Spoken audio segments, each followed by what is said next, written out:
Greetings, greetings, and a warm welcome to everyone tuning into this, our monthly Open Up podcast, usually airing at 7 p.m. Eastern Time on a Sunday. Today, we take a short virtual trip to the beautiful hometown of hockey's most illustrious player, Wayne Gretzky, to have what promises to be an enthralling discussion with Professor Dr. Bolu Olaniru, founder of Rooted in Care Incorporated, where we'll engage with, among other topics, men's mental health awareness, gender based violence, and cultural norms that sustain harmful practices.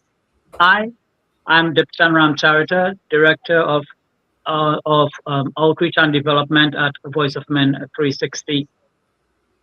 And just before we get to Dr. Olaniru, here's some information about our organization. First of all, with me behind the scenes is our hardworking president, Sivan Velautam, who's manning the fort, ensuring as seamless a broadcast as possible. Voice of Men 360, just a little bit of information about our organization, is based in London, Ontario since 2020 and primarily advocates for the interests of men and boys, though we also reach out to other demographics as best we can. We're also affiliated with International Men's Day, who functions in a similar capacity in over 95 countries and has been doing so for over 25 years now. Now, for our disclaimer, we would like to just bear with me 1 second, please. We would like to remind you that Voice of Men 360's mission is always delivered with good faith towards peaceful harmony. The views and opinions expressed in today's episode are those of our speakers and do not necessarily represent Voice of Men 360. Our organization engages in discussion forums to offer inspiration and create awareness of the issues of men who wish to overcome their life challenges. We are not providing medical or therapeutic advice. Should you require that type of assistance, we recommend you contact a medical professional immediately. If you have any questions or concerns about today's episode or any Voice of Men 360 content, please email us at info@voiceofmen360.org. Now, on with the show, and it's a warm welcome to Dr. Olaniru. Doc, it's a pleasure having you on. I'm so happy that you can be part of this program today. And before I introduce you, I just want to welcome once more everyone tuning into today's podcast. We really appreciate your time. So, Doc, first of all, can you give us a brief background about yourself, including what inspired you to work with caregivers and what motivates you to continue this work? Doc. Thank you so much, Ivan. And thank you so much to everyone today. My name is Dr. Bolu Olaniru, and I am the founder of Rooted in Care. Rooted in Care is an organization whose main mission is to assist caregivers with support, specifically caregivers of autistic individuals, whether they're their dependents or people they work with or in intimate relationships with. A lot of times when it comes to autism, depending where you are on the spectrum, most of the attention, resources, the mental, physical, emotional aspect of it is on the caregivers, right? We focus to give our all to those who need the support on the spectrum. And then a lot of times as caregivers, we're depleted from our own. So Rooted in Care is an organization that kind of allows the caregivers to get back to themselves and not to lose themselves while caring for others. So essentially nurturing the nurturers. Excellent. So, what role do cultural norms play in perpetuating harmful practices such as gender based violence?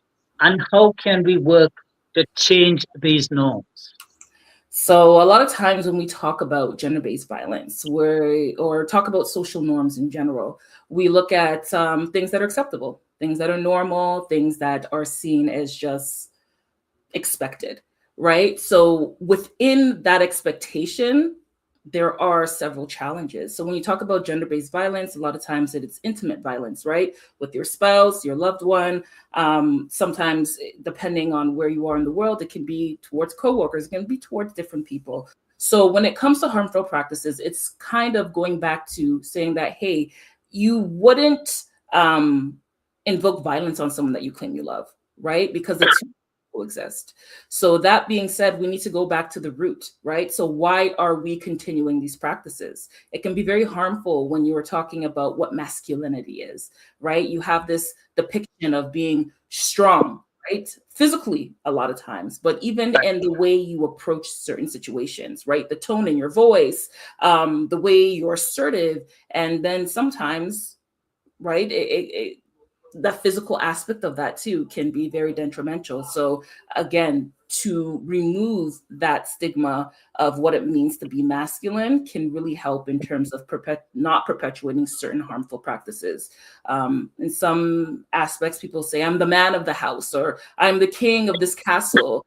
And they're not saying it in a way in where it's, promoting any type of coming togetherness or unity, more so differentiating levels and patriarchy and hierarchy within the relationship. So again, removing all those stigmatized notions of what it is to be masculine, and know that it's okay to be emotional. It's okay not to have to raise your voice to make a point. You don't have to use your fist in order for people to pay attention and listen to you. So again, when we're talking about cultural practices, we want to remove and kind of redefine what it is to be a man.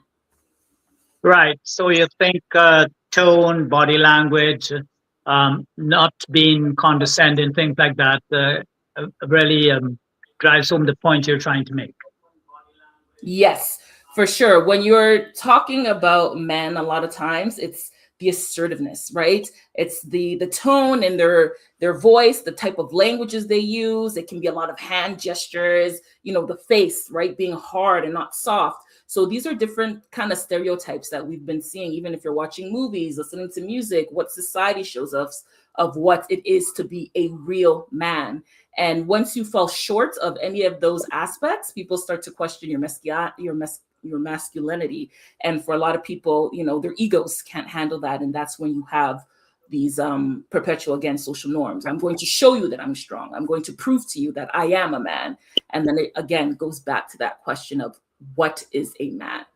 Right? Why are these the only qualities? Is it possible for you to not have these qualities and still be as a man? Right? And why do we allow certain terms or certain stereotypes to define what a man is? And then again, getting into the dangers of what that is. Right. Those are some essential things that we need to address. Yes. Certainly. Now, you do have male caregivers, I take it, and they may be struggling with their own mental health or feeling isolated in their caregiver role. How do you support those male caregivers? So a lot of times what we like to do is we like to remove certain languages, because certain languages can be triggering in terms of how people respond to certain things. So a lot of men, if they hear weak, sissy, soft, right? These are all triggering words, right? That makes them feel like, no, I want to show that I'm not these things, because these things is what proves that I am a man. So in terms of caregiving, again, like I said at the beginning, you need to be nurtured as well as nurturing, right? So that love, that passion, that support that you put onto others, you need to invest that into yourselves as well. So a lot of times sitting down with men caregivers, explaining to them that what you're doing, the softness that society is saying is not tough enough, is actually a huge strength within itself. So again, rechanging the narrative, switching it around, and allowing them to understand that it's okay to be vulnerable. It's okay to have emotions. It's okay, right? It doesn't make you any less than or greater than. At the end of the day, we are all human. We all bleed the same, and you're only as strong as you are mentally.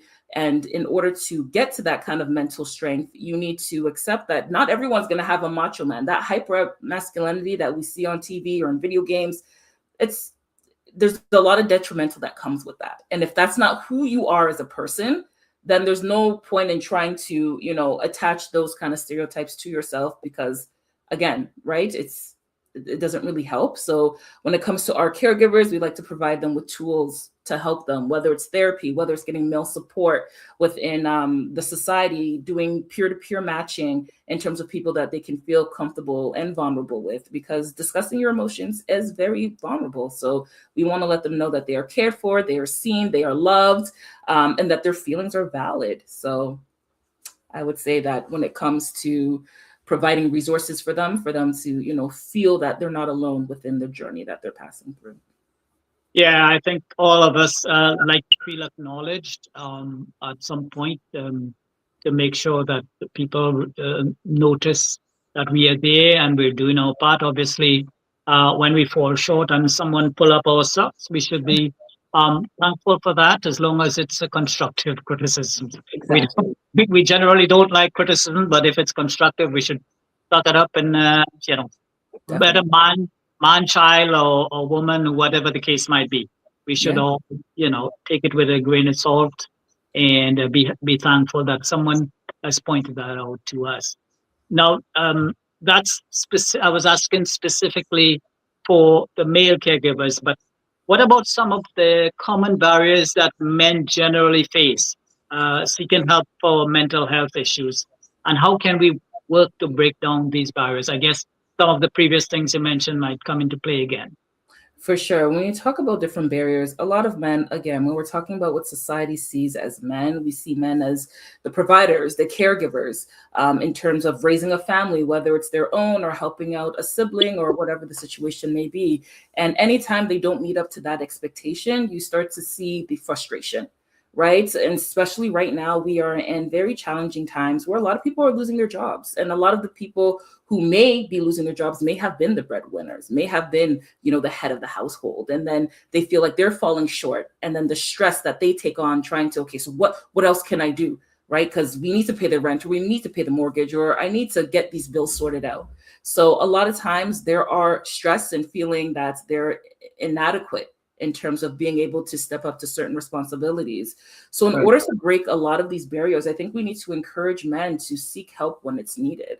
And I think a lot of times, too, as people looking from the outside in, when you start to notice signs, as in maybe, a mental health decline, it's not to keep quiet and just keep watching as it continues to decline, it's to proactively get involved. All right. I notice maybe, your spouse, or maybe your a child, or even a coworker, how, you notice that their energy or their behavior is off, and off, not in a good way, right? Maybe they're stressed and they're carrying it differently. Maybe they're facing some romantic challenges or health challenges. And, again, this whole, you don't speak out because it shows weakness. So they keep it in. But as they're keeping it in, we are physically seeing, right, the changes and the differences within them. So I think breaking the barriers, telling them it's okay to talk. It's okay to seek for help. It doesn't make you less than, it doesn't make you weak. It actually shows a lot of strength for you to realize that you need help, and then reaching out to get that help. Because within that help, again, that's where you'll be able to get your strength back. You start to, okay, this is what I need to do. Oh, these are the places I need to go to search for maybe jobs, or sorry, whatever the situation may be. So again, I believe that when it comes to breaking the barrier, we need to continue dialogue, and we need to change the narrative of what it means to be a man, especially when we're talking about mental health and wellness. Absolutely. The one thing I must say about that is, um, for us on the outside looking in, some of us are indifferent, and some of us try to tread very carefully, because some people don't like being told certain things about themselves, and so you risk some sort of animosity, facing some sort of animosity. So those are areas I think we need to be cognizant of. But at the same time, if we really care about the individual, we should try as much as possible to approach the situation with the compassion and care in our voice and our tone and whatnot. So those are important attributes, for sure, to carry through. Now we want to tackle the dreaded topic of toxic masculinity. Yes. Um, how do we incorporate discussions about around toxic masculinity I and sorry, I just Okay. started, sorry, and its impact on men's mental health in your coaching? For sure. I think when it comes to toxic masculinity, it's not just something that can be done by one or two people. It's community, right? So a lot of times getting people within the community that are of influence, right? Everyone, I want to believe, has someone that they look up to, that they respect, right? So having whether it is people of influence within politics realm, entertainment, sporting, religious, wherever it is, to come in and really speak about, no, let's change the narrative of what masculinity means. Because again, a lot of it, toxic masculinity, we see a lot of hyper masculinity. I am strong with my fist, not my words. I don't know how to, properly curate words or sentences or statements to defend or explain myself. The way I know how to do it is through hands or through, objects. And I think we need to remove the toxic masculinity, right? A lot of times we see it in pictures, figures, seeing the big muscles. If you have the big muscles, that means you're strong. That means you can pretty much, defeat Goliath and do all these things. And no, that's not necessarily true at all. A lot of times we need to retake or not retake, but we need to reclaim what masculinity is and then change the narrative around that. And I think within that, again, it's not something that can be done alone, right? There's strength in numbers. So again, coming as a community and enforcing that and changing that, I think that would be really big in terms of toxic masculinity, because as much as we say toxic masculinity, it's not just for men. There's women that, have been, labeled with toxic masculinity traits. She's the one that wants to do this and wants to do that, won't let him speak, shuts him up, pays the bills. And right. So again, I think we need to kind of break down what the term means and then kind of redefine it, reshape it. And I think it's something that we need to do as a community. Not just one individual can do it alone, but it takes one individual to bring it up, to start the discourse around it. But ultimately, it's the community that has to band together in order to change it. Right. I myself am a bit reserved on the topic of toxic masculinity, but that's a different topic for a different day. So we move on to how do you address the intersectionality of men's mental health and other issues such as poverty, trauma, or substance abuse? So when we're talking about intersectionality, a lot of times we like to say, okay, poverty, crime, maybe, single parent household, and try to we like to break it apart. But at the end of the day, we want to fix the person as a whole, not just small pockets of them. Or symptoms of them. So at the end of the day, we need to go into the beginning. Right? You are facing these issues because of what? Well, I grew up with a single mother. Maybe we lived in the inner cities. I didn't have a male figure, so I seeked it on the streets or at school or whatever it is. And that kind of has shaped who they are and what we are experiencing in terms of maybe violent behavior or criminal behavior or whatever it may be. So again, I think when it comes to intersectionality and things of poverty, discrimination, education, different things like that, it's something where you need to take apart and unlayer it and get to the root of the problem, right? You're lashing out in this type of way because of what? What were you missing as a child or missing, at a certain point in your life that has now made these things trigger you in a way that is, kind of detrimental to society and to yourself as a human, right? So again, it's looking at the whole picture, not just the symptoms or the little kind of pieces that put it together, but looking at it as a whole. And I think if we're able to do that, then we're able to understand why that person is reacting the way they're reacting. It's essentially like getting an onion and removing the layers to get to the bottom and say, okay, so this is where it starts from. Right? Whether it's childhood trauma or whatever type of trauma they have encountered that has kind of shaped their view on the world, how they treat people, how they treat themselves, how they look at themselves. So there's definitely a lot of layers, but we need to get to the bottom of the layers in order to really help the person as a whole.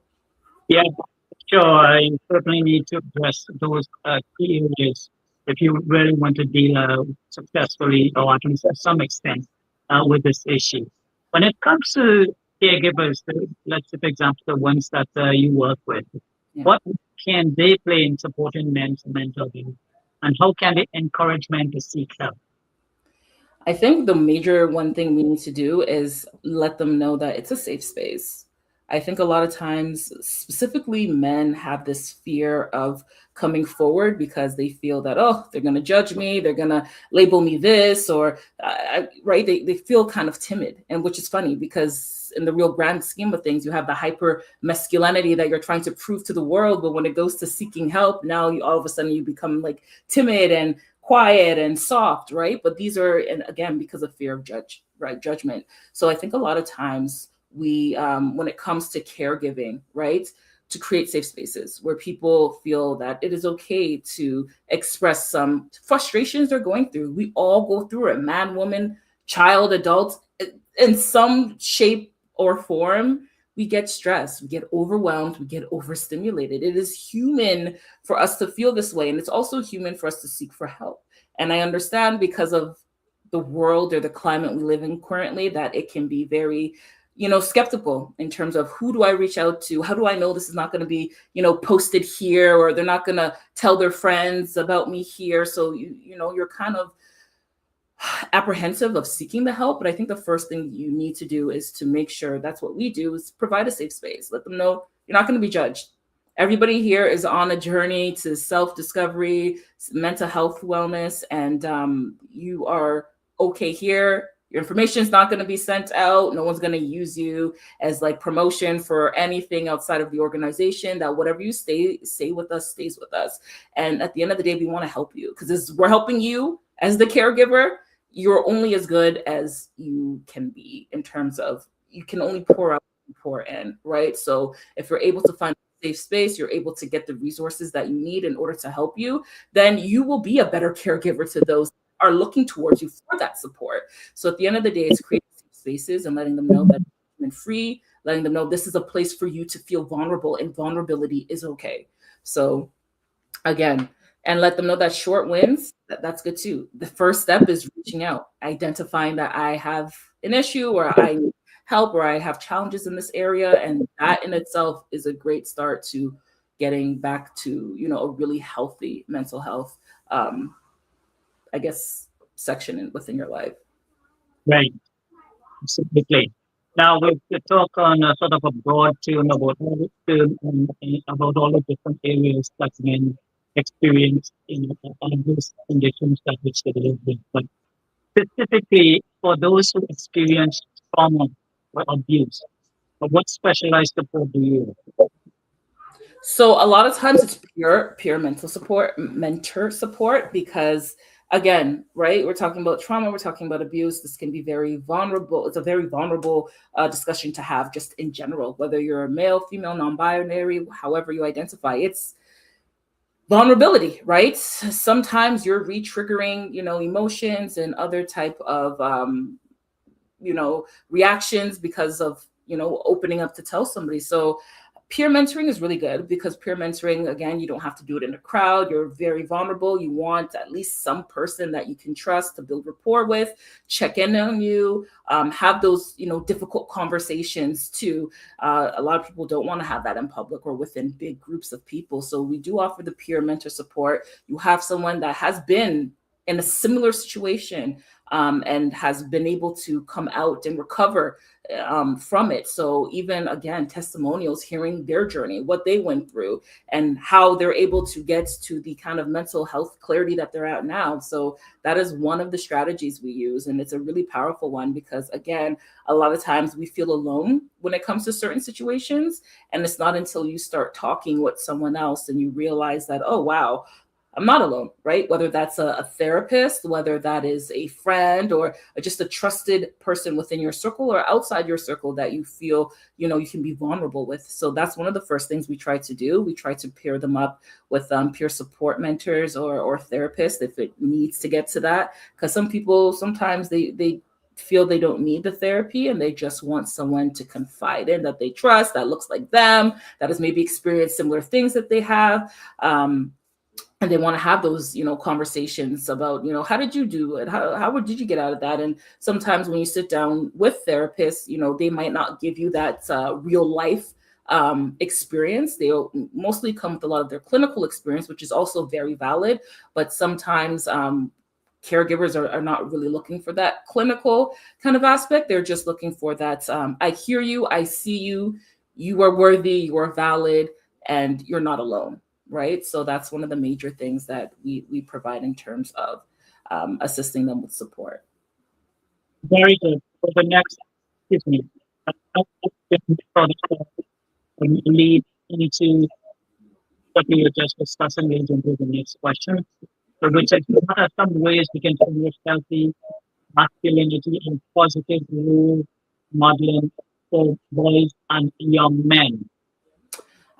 I think a great way to do that is to what we view, right? We a lot of times we are looking and spending a lot of times on social media, and we're consuming a lot of those thoughts, right? Whether they're selling us a physical item or product or a lifestyle or a mentality to have. So I think we need to first of all curate what it is that we are inviting into our lives, into our mental health space, in terms of the screens and just what we involve ourselves in on a regular day. But I also feel like joining clubs, right? That promotes healthy, mental health for men. I think that is something that is starting to stir up right now.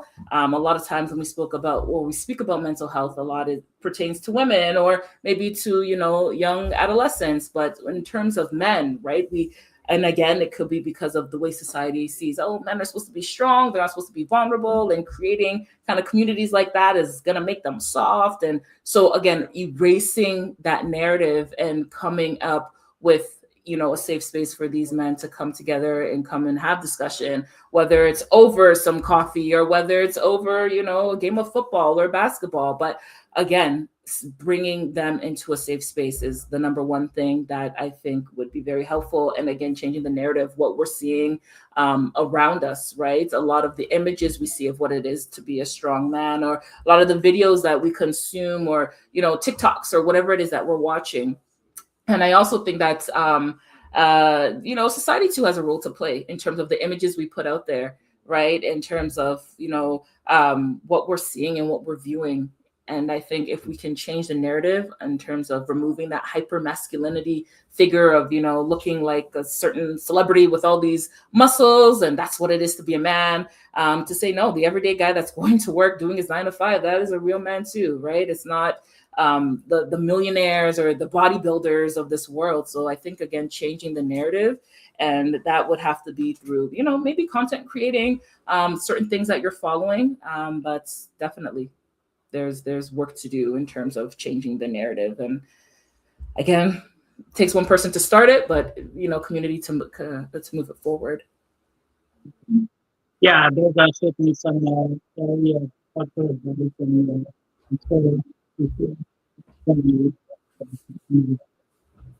find out. How do you address the impact of social expectations on the such as the pressure of being a breadwinner? I think right now we're living in a climate where, unless you have a whole bunch of money, you do need support, right? I don't think we're in a climate now of anybody should be a breadwinner. I think we're in a climate now where everyone's just trying to survive, and that's fine, and that is okay. And I do believe that what does the breadwinner mean? Like, I think we really need to dive into these terms and kind of redefine them and give our own kind of twist on it. There's terms we use now that 10 years ago were seen as something else, and 10 years before that was seen as something else, right?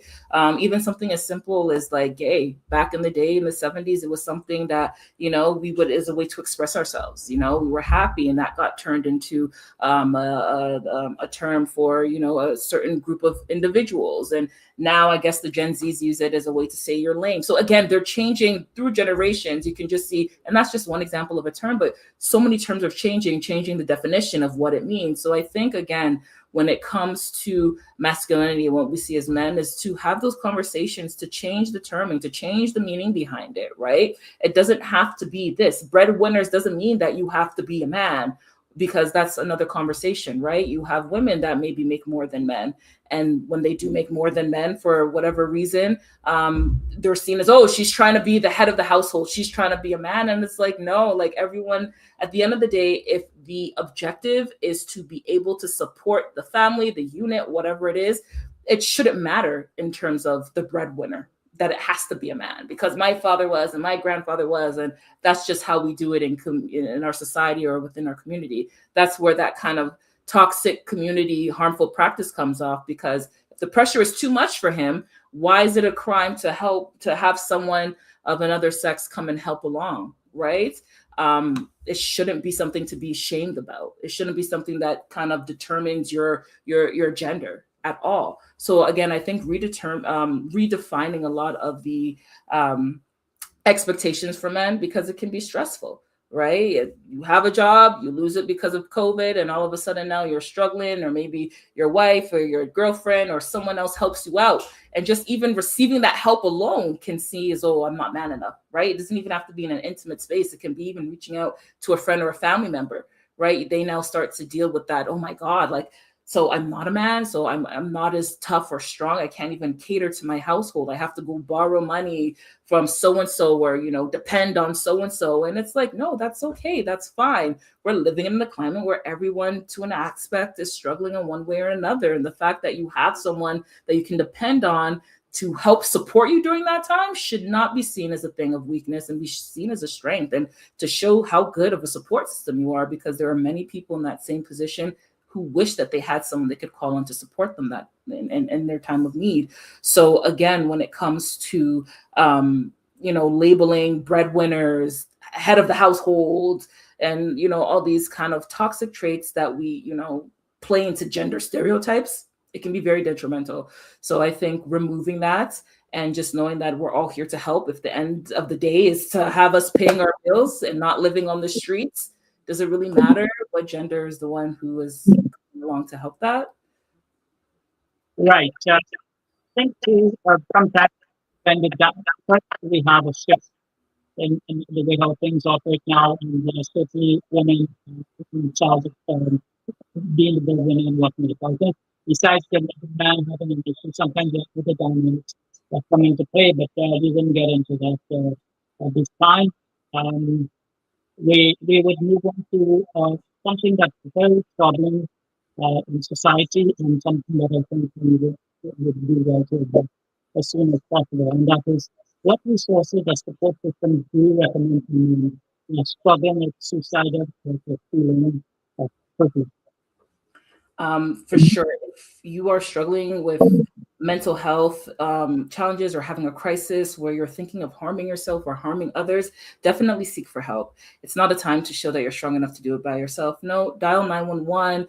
There are different hotlines and support contacts that you can call free of charge, and you'll be able to speak with someone that could properly direct you in the right direction to get the help that you need. I don't think when it comes to anything where your life is in danger, or other people's lives is in danger, that it's time to start, kind of playing Russian roulette with. I think you need to seek support, and anyone who is witnessing that should not wait. They need to get involved as soon as possible. If you're witnessing someone going through a kind of mental health decline, and you can see they're dealing with a crisis, or they're about to, you don't want to wait until it happens. You want to be proactive, right? And you want to kind of get in front of it before it gets to a point where maybe, unfortunately, the situation can be very detrimental. So I think that it is if anyone knows anyone in their life, or that it may be dealing with a mental health crisis, that do reach out, because again, a lot of times statistics show that men don't oftentimes reach out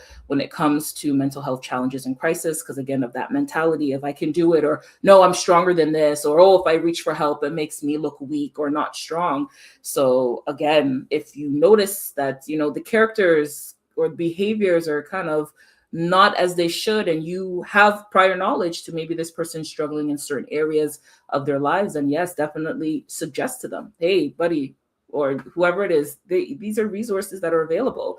And again, you may get a lot of kind of resistance. They'll say, hey, no, I don't need that, oh, I'm mad at you, right? But again, just you continue to watch it, and when you need to get involved, whether you're calling the police to do a wellness check on someone, or whether you are taking them to a facility, or just actively getting in, talking to them and making sure that they're okay. But a lot of times, right, that's asking for help aspect, or accepting the help, can play a lot. And a lot of people who again, their identity has this strength, strong, alone, no, it creates a very toxic and very harmful especially if they're not able to, voice out. A lot of times they're silenced, dismissed. Please, right? Oh, you don't say that. You're a man. Come on, man up. You don't say that. And it's like, they're human. They're struggling. They need help, and they're seeking help. And another thing too, for any man that's watching this, or any girl that's watching this, if you are trying to speak up and you are being hit with resistance, or people are kind of dismissing what you're saying or trying to silence you, find somebody else. Find somebody else, right? You don't have to say, oh, it's my best friend, or it's my dad, or it's my cousin. I tell them everything, and they told me that I don't need to, so I'm not. No, you know yourself better than anyone else. If you're feeling uneasy, if you feel like you may harm yourself or harm somebody else, or may do something out of your character that you don't understand, and you're trying to seek for support, and people within your circle are kind of resistance or kind of downplaying your symptoms, go outside and seek for it, for your own, wellness. We sort of run out of time. I have a couple of questions for you, and then we have to one more, then I will be sort of looking for organization, and then we'll go to the final question. So, Okay. I'll take question for you. The cultural sensitivity and awareness in the nutrition, particularly when working with men from diverse backgrounds. Keep in mind we're running short of time. Okay. It was a bit awful, but from what I took from that, I believe you're asking how do I deal with, people or men with different diverse backgrounds in terms of giving them resources. Well, let me repeat the question. How do you incorporate cultural sensitivity in cooking, particularly when working with men from backgrounds? Now, that's a good one, because again, right, you have the overarching, men, and then when you break it down into different cultures. For example, I am from the African, West Africa to be precise, Nigeria to be extremely precise. And within certain communities, being a man, it's when you look at all the things that, are kind of the traits of what it is to be not just a man, but what qualifies you in order to be a man, you're like, oh my goodness, that's a lot to expect from one person. So again, when it comes to community and you're going in there and you're trying to help out, you have to also kind of take off your Western lens and, be culturally sensitive. You can't go in there and tell them, oh, no, you can't do this, because you're not from that culture, right? And again, if you're getting any type of resistance, they're going to be more resistant to even taking any advice or listening to you, or, feeling comfortable to come with you. So again, I think the best thing to do when being culturally sensitive is to try to understand from their point of view. Again, removing all the layers and getting to that core of, okay, so it started from Genesis. What happened? Okay, well, in my family, or what I noticed between my parents' dynamics is my dad was always the one going to the farm and doing this, and my mom was at home and she took care of the kids. So that is, and my neighbors did the same thing, and my friends were raised the same way. And that is what was instilled in me in terms of that's what a man is. So I don't understand that my wife wants to go to work for what? Right? Again, so understanding that cultural aspect of it too, and being culturally sensitive, right? You don't want to go there and say, hey, women have rights, the right to their autonomy, the right to their wallet, the rights, and you're going to get a lot of resistance. So again, going in, and every community, every culture has their own way of doing things, right? So it's not to go in there with, oh, you're doing it wrong, do it this way, because this is what science is, or this is what scholar says. It's more so going and trying to understand, okay, so why does it happen that way? Okay, so have you tried doing it another way? And if you try doing it another way, even when you speak with your parents a lot of times, and even when you watch the family dynamics and how things were done in your household, I'm pretty sure if you sit down and have conversations with some of the men and your family, if they're open to it, they'll tell you, yeah, it's stressful. It was hard. It wasn't easy. And then you start to question, like, why wasn't it easy? Oh, because I was the only one working. Well, why were you the only one working? I don't know, because, I saw my dad do it. Well, wouldn't it have been helpful for your wife to join and help? Or sometimes it can be, because we've heard stories that when women start helping, they start misbehaving. And, this is a way to control. So you trying to control her is stressing you out, which is impacting your mental health, which is impacting now the entire family. So how do we, again, remove the layers, break it down so that it's helpful? So again, removing the Western lens and trying to understand, because within that understanding, we can now start to recommend different types of approaches to best assess and help or support the situation. So cultural sensitivity plays a huge role, because not only are you dealing with people from different cultures, but you're dealing with people from different generations, right? The way our grandparents did things is quite different from what the millennials, that are quite different from what the Gen Zs, and will be different from what the Gen Alphas are doing. So again, and with each generation comes different representation of what it is to be, a man or a strong worker, or to be feared or to be respected. So Absolutely. Yeah, yeah, it is that's the multi-layered career of dealing with it, other facets to it as well. But as I said, you were wrong for this time. I have one other question, but before I get to it, get some information about your group, our organization, rather. There are no limitations to the all walks of life can participate in any of our shows. We welcome everybody. If you want to be a guest on any of our shows, you want to be part of the organization, to help us directly or indirectly, please reach out to us. We would love to work with anybody, individual, professional, corporate, community organizations, associations, corporations, government officials, businesses, you name it. Um, some contact information. The phone number is 26389 Email address is info@voiceofline360.org. The website is www.voiceofline360. So you can find us on pretty much all social media groups. We have a Facebook page. You can join us to see our daily activities. And of course, feel free to contact your friends and family. We welcome your friends as well. Other social media platforms around with you, Instagram, LinkedIn, Twitter, YouTube, and TikTok. Please subscribe to the YouTube channel for the free. So we finally did it. It's been an important discussion. I'm very happy that we have made it and I would also be part of it today. Uh, and can you give us for those out there who are interested in getting more information, can you give some contact information for them? oh, for sure. If you want to reach out to me to ask any questions about caregiving, autistic caregivers in specific, or you're looking for resources, supports, education, seminars, workshops, please visit www.rootedincare.ca. You can also email me at bolu.olaniru@rooted.ca, or bolu_adewale at hotmail.com. And I would love to continue this conversation. And yeah, again, we are dealing with vulnerable populations. So sometimes it may be hard navigating around that. So it's a community that we're building. This organization is based on community to help the helpers, right? So whether you're doing it professionally or whether it's personal to you, you're dealing or not dealing, but living with someone or relating with someone, whether it's at work and you're just kind of unsure of, how to best help them and help yourself as well. There's a lot of resources that we have, a lot of community engagement that we do that can help support the supporters.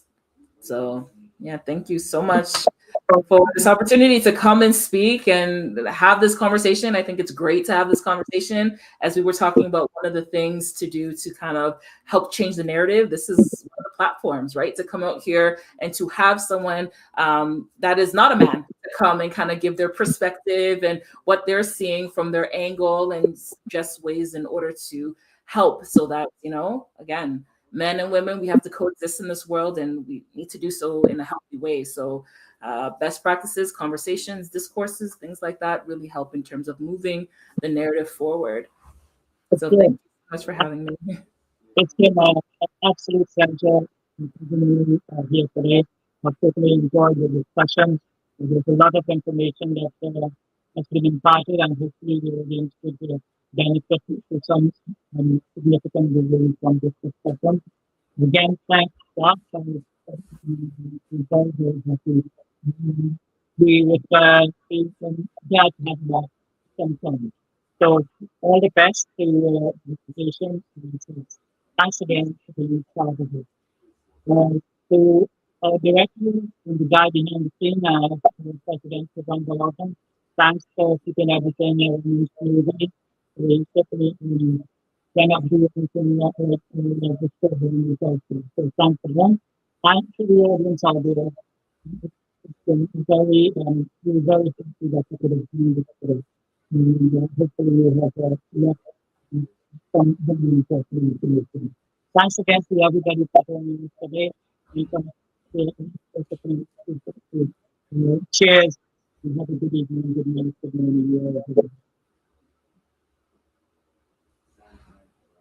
Voice of Men 360 is a non-profit organization founded in 2020 and based in London, Ontario, Canada. Voice of Men 360 was born out of recognizing the tremendous void men and boys face in overcoming life challenges. Our goal is to support them in addressing this issue to the extent that we believe will also lead to them making more meaningful contributions to their communities. Our vision is to provide positive, preventative, and supportive ongoing services to improve gender relations, uplift the disadvantaged, offer life skills, and empower men and boys throughout Canada and the world. Our mission is creating a more peaceful and harmonious Canada by promoting positive male role models for boys and men, collaborating with individuals, government, NGOs, and private sector organizations to provide a suitable platform for discussions on improving masculinity ideals, including gender relations, that we believe would, by extension, result in societal benefits as well. Voice of Men 360 is the official Canadian coordinator for International Men's Day. International Men's Day is a global non-profit organization. IMD follows 6 pillars that support the overall well-being of boys and men. It has been serving for over 25 years and nearly 95 countries around the world, united in a drive to sustain and improve masculinity with the intent of creating a better world for all. Please reach out to us at 226-289-8784 or email us at info@voiceofmen360.org. www.voiceofmen360.org. Please connect with us on all social media platforms: Facebook, YouTube, LinkedIn, Twitter, and TikTok.